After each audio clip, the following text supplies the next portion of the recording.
Congratulations, you just landed a new job. You must be so excited. Now, have you booked yourself a vacation so you can go in nicely recharged and refreshed? Good. Have you gone and bought new clothes so you're looking great on your first day? Fantastic. Are you all set? No, you're not. Starting a new job isn't just about going in fresh. It's not just about looking great. If you want to hit the ground running, there are 4 mind hacks you need to know so that you set yourself up for success. Hello career starters, welcome to Daily Mind Hacks, a channel that's all about giving you the tips and tricks for you to be successful in your new workplace. So congrats on getting a new job. I'm guessing that's why you're on this page today.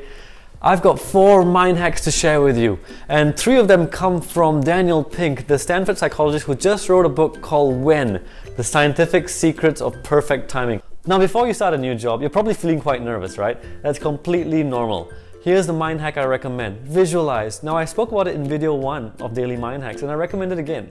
Before you start your new job, spend time going into your mind and imagining yourself being successful. Imagine yourself walking through the halls, shaking hands firmly, meeting new people, and they are engaged by you. You look great, you sound, they love the work that you're bringing to the table.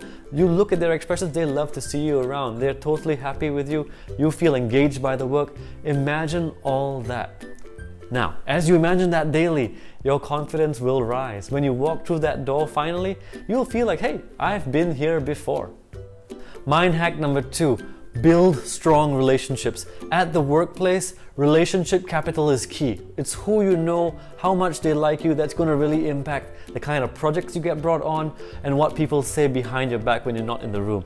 So in your first week, ask as many people for coffee, go and have lunches with them, and spend the time getting to know them personally. Not just what they do at work, great, learn that, but really focus on building personal relationships with them.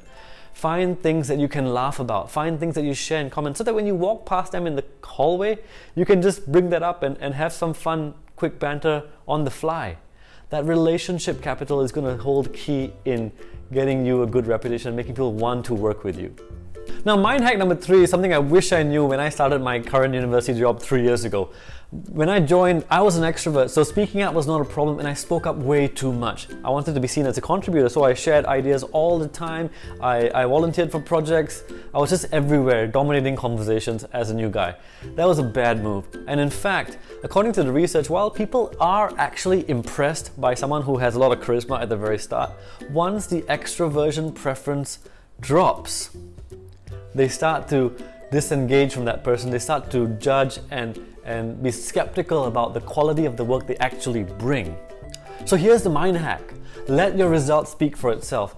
Yes, go into the meetings, contribute when you're asked to, and occasionally share 1 or 2 ideas, but don't dominate the conversation. Instead, focus your efforts on back channels. So meaning after the meeting, alright, you know what this person has shared, go and do some work to help them. Like, hey, I heard you talking about this at the meeting, here's my research about this, it might help you. Send it to that person. Deliver above and beyond.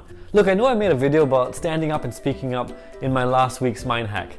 I believe that, it's important.